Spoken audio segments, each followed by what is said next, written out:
In this simulation, we have a pH electrode and calibration solution, a series of test tubes, 3 bulb pipettes, 3 250 ml beakers, and several samples to work with.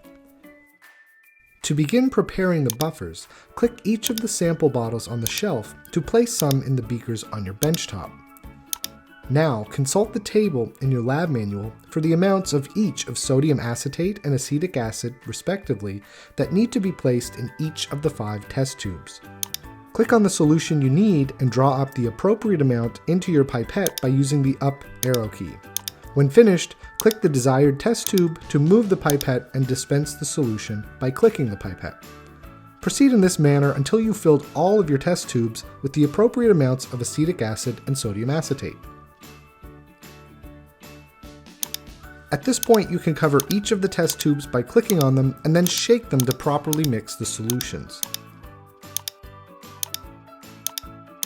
To measure the pH of each solution, start by rinsing the pH electrode with deionized water.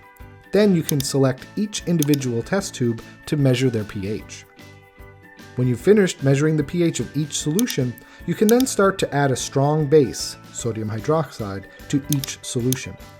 To do this, click on the NaOH beaker and use your up arrow key to draw up 1 milliliter of the base. When finished, select the test tube that you'd like to add the base to, and then click the pipette to dispense the base. Again, you can cover and shake each tube.